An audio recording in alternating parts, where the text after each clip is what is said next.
उत्तर प्रदेश के यशस्वी मुख्यमंत्री श्रीमान योगी आदित्यनाथ जी, लखनऊ के सांसद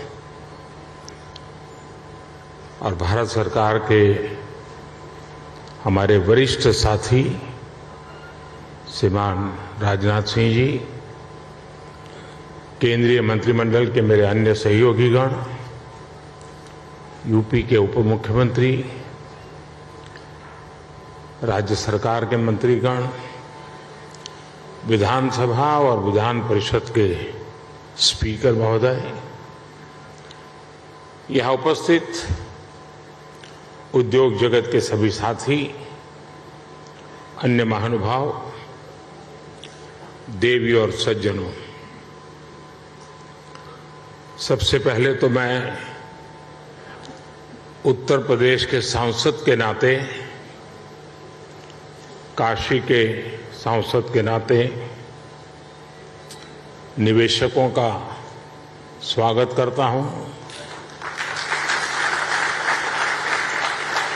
और निवेशकों का मैं इसलिए धन्यवाद करता हूं कि उन्होंने उत्तर प्रदेश की युवा शक्ति पे भरोसा किया है। उत्तर प्रदेश की युवा शक्ति में वो सामर्थ्य है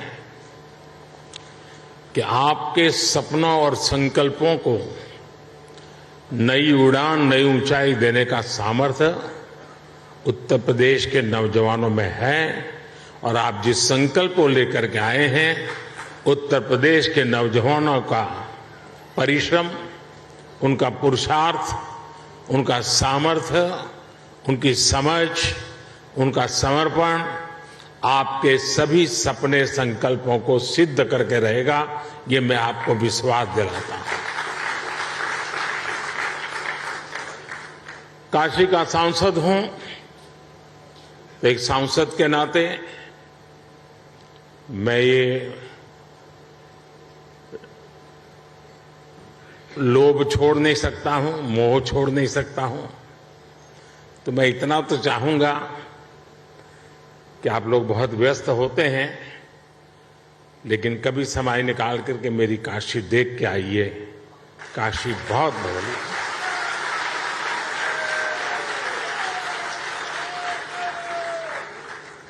काशी बहुत बदल गई है। विश्व की ऐसी नगरी अपनी पुरातन सामर्थ्य के साथ नए रंग रूप में सज सकती हैं, ये उत्तर प्रदेश की ताकत का जीता जागता उदाहरण है। साथियों, यूपी में 80,000 करोड़ रुपए से ज्यादा के निवेश से संबंधित समझौते यहां हुए हैं। ये रिकॉर्ड निवेश यूपी में रोजगार के हजारों नए अवसर बनाएगा। ये भारत के साथ ही उत्तर प्रदेश की ग्रोथ स्टोरी पर बढ़ते विश्वास को दिखाता है। आज के इस आयोजन के लिए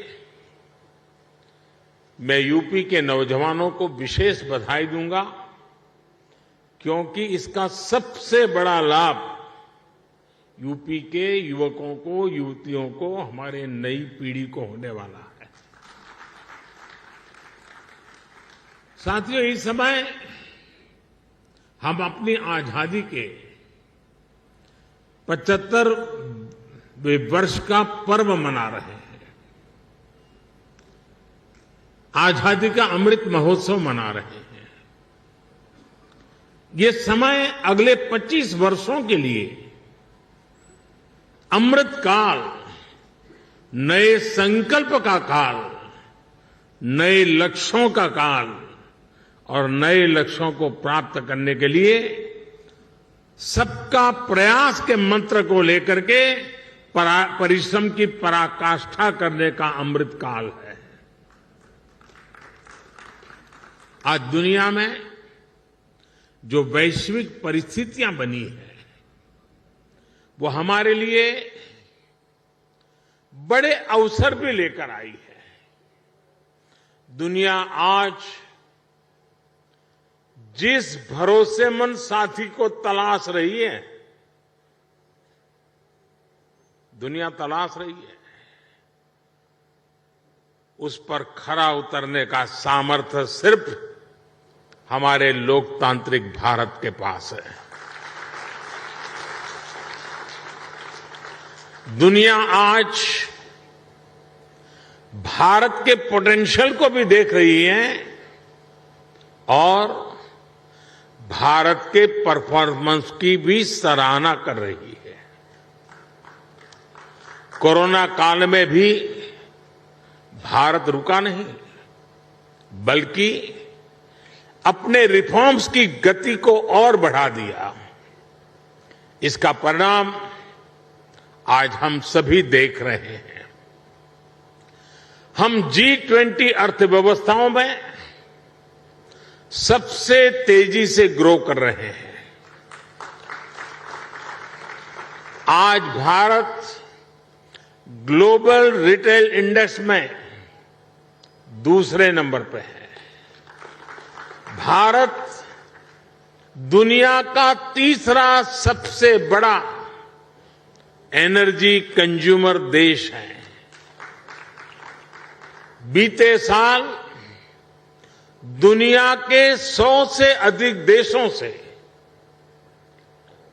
$84 बिलियन का रिकॉर्ड एफडीआई आया है। भारत ने बीते वित्तीय वर्ष में $417 बिलियन यानी 30 लाख करोड़ रुपए से ज्यादा का मर्केंडाइज एक्सपोर्ट करके नया रिकॉर्ड बनाया है।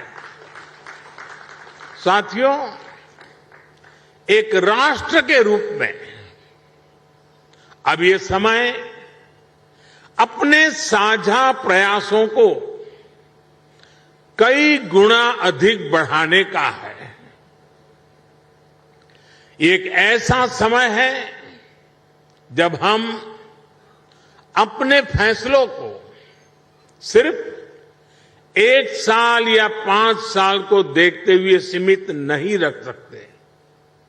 भारत में एक मजबूत मैन्युफैक्चरिंग इकोसिस्टम, एक मजबूत और डाइवर्स वैल्यू और सप्लाई चेन विकसित करने के लिए हर किसी का योगदान आवश्यक है। सरकार अपनी तरफ से निरंतर नीतियां बना रही हैं, पुरानी नीतियों में सुधार कर रही हैं। अभी हाल ही में केंद्र की एनडीए सरकार ने अपने 8 वर्ष पूरे किए हैं। इन वर्षों में हम, जैसा अभी योगी जी बता रहे थे, रिफॉर्म, परफॉर्म, ट्रांसफॉर्म के मंत्र के साथ आगे बढ़े हैं। हमने पॉलिसी स्टेबिलिटी पर जोर दिया है, कोऑर्डिनेशन पर जोर दिया है, ईज ऑफ डूइंग बिजनेस पर जोर दिया है। बीते समय में हमने हजारों कंप्लायंस खत्म किए हैं, पुराने कानूनों को समाप्त किया है। हमने अपने रिफॉर्म से एक राष्ट्र के रूप में भारत को मजबूती देने का काम किया है। One nation, one tax, GST हो, वन नेशन, वन ग्रिड हो, one nation, one mobility card हो, one nation, one ration card हो, ये सारे प्रयास हमारी ठोस और स्पष्ट नीतियों का प्रतिबिंब है। जब से यूपी में डबल इंजन की सरकार बनी है, तब से यूपी में भी इस दिशा में तेजी से काम हो रहा है। विशेषकर यूपी में जिस प्रकार कानून व्यवस्था की स्थिति सुधरी है, उससे व्यापारियों का भरोसा लौटा है, बिजनेस के लिए सही माहौल बना है। बीते वर्षों में यहां की प्रशासनिक क्षमता और गवर्नेंस में भी सुधार आया है। इसलिए आज जनता का विश्वास योगी जी की सरकार पर है और जैसे उद्योग जगत के साथी अपने अनुभव के आधार पर अभी उत्तर प्रदेश की सराहना कर रहे थे, मैं सांसद के नाते अपने अनुभव बताता हूं। कभी हमने कोई उत्तर प्रदेश के एडमिनिस्ट्रेशन से निकट से नहीं देखा था। कभी मुख्यमंत्रियों की मीटिंगों में लोग आया करते थे तो वहां के एजेंडा कुछ अलग होते थे, लेकिन एक सांसद के रूप में जब मैं यहां काम करने लगा तो मेरा विश्वास अनेक गुना बढ़ गया कि उत्तर प्रदेश का ब्यूरोक्रेसी, उत्तर प्रदेश के एडमिनिस्ट्रेशन में वो ताकत है जो देश उनके पास चाहता है। जो बात उद्योग जगत के लोग कह रहे थे, एक सांसद के नाते मैंने स्वयं ने इस सामर्थ्य को अनुभव किया है और इसलिए मैं यहां सरकार के सभी ब्यूरोक्रेट्स, सरकार के छोटे मोटे हर व्यक्ति को ये जो मिजाज उनका बना है इसके लिए बधाई देता हूं, उनका अभिनंदन करता हूं। साथियों, आज यूपी की जनता ने 37 साल बाद किसी सरकार को फिर से सत्ता में वापस लाकर अपनी सेवा की जिम्मेदारी सौंपी है। साथियों, उत्तर प्रदेश में भारत की 5वें-6ठे हिस्से की आबादी रहती है, यानी यूपी के एक व्यक्ति की बेहतरी भारत के हर 6ठे व्यक्ति की बेहतरी होगा। मेरा विश्वास है कि यूपी ही है जो 21वीं सदी में भारत की ग्रोथ स्टोरी को मोमेंटम देगा। और इसी 10 वर्ष को आप देख लीजिए, एक उत्तर प्रदेश हिंदुस्तान का बहुत बड़ा ड्राइविंग फोर्स बनने वाला है जी। ये 10 वर्ष आपको दिखाई देगा, जहां परिश्रम की पराकाष्ठा करने वाले लोग हों, जिस प्रदेश में देश की कुल आबादी का 16% से अधिक कंज्यूमर बेस हो, जहां 5 लाख से अधिक आबादी वाले 1 दर्जन से ज्यादा शहर हो, जहां हर जिले का अपना कोई न कोई खास प्रोडक्ट हो, जहां इतनी बड़ी संख्या में एमएसएमईज हो, लघु उद्योग हो, जहां अलग अलग मौसमों में अलग अलग कृषि उत्पादों, अनाज, फल, सब्जियों की बहार हो, जिस प्रदेश को गंगा, यमुना, सरयू समेत अनेक नदियों का आशीर्वाद प्राप्त हो, ऐसे यूपी को तेज विकास से भला कौन रोक सकता है। साथियों, अभी इस बजट में ही हमने गंगा के दोनों किनारों पर, भारत सरकार के बजट की बात कर रहा हूं, 5-5 किलोमीटर के दायरे में केमिकल फ्री नेचुरल फार्मिंग का कॉरिडोर बनाने की घोषणा की है। डिफेंस कॉरिडोर की चर्चा तो होती है, लेकिन इस कॉरिडोर की कोई चर्चा नहीं करता है। यूपी में गंगा 1100 किलोमीटर से ज्यादा लंबी है और यहां के 25 से 30 जिलों से होकर गुजरती है।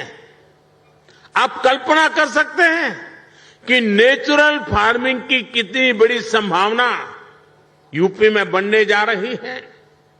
यूपी सरकार ने कुछ वर्ष पहले अपनी फूड प्रोसेसिंग नीति भी घोषित की है।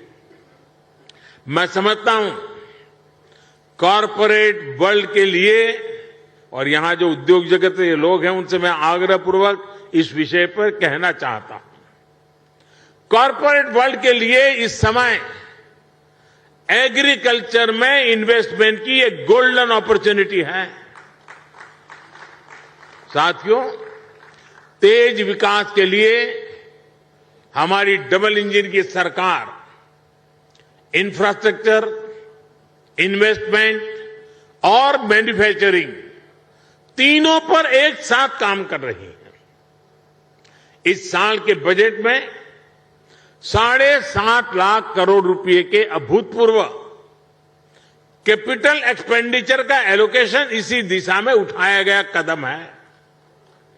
मैन्युफैक्चरिंग को बढ़ावा देने के लिए हमने पीएलआई स्कीम्स घोषित की हैं, जिनका लाभ आपको यहां यूपी में भी मिलेगा।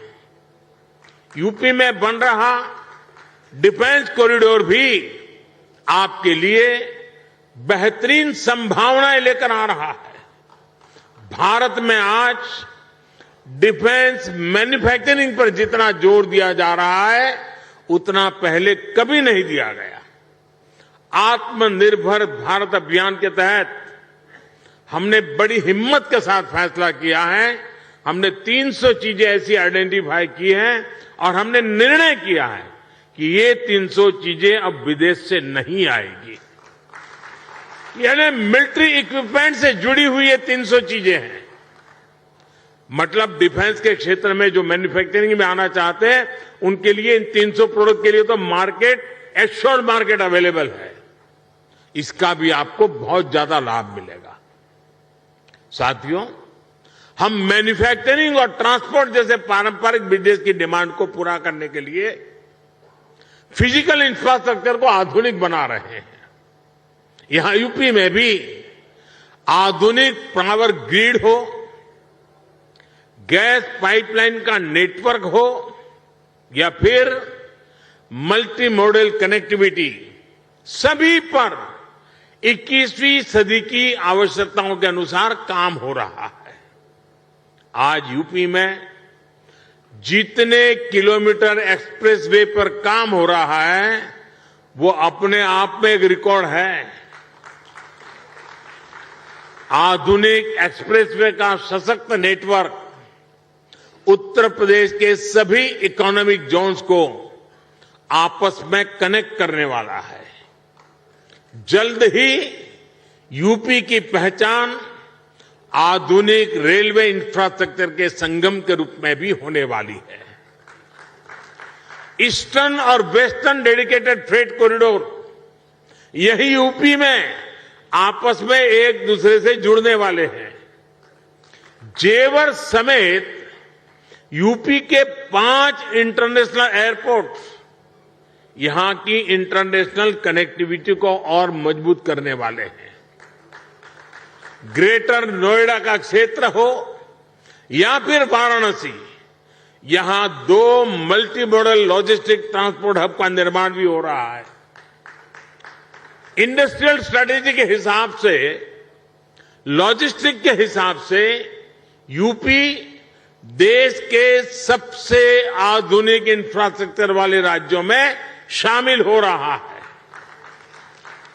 यूपी में बढ़ती हुई ये कनेक्टिविटी और बढ़ता हुआ इन्वेस्टमेंट यूपी के युवाओं के लिए अनेक नए अवसर लेकर आ रहा है।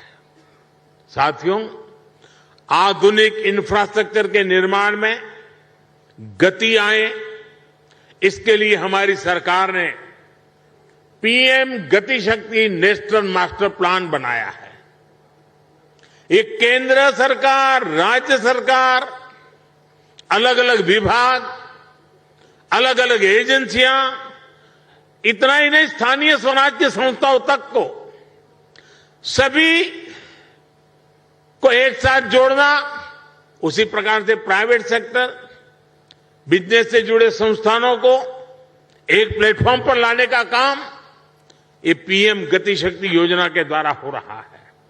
इस प्लेटफॉर्म के माध्यम से किसी भी प्रोजेक्ट से जुड़े हर स्टेक होल्डर को रियल टाइम जानकारी मिलेगी।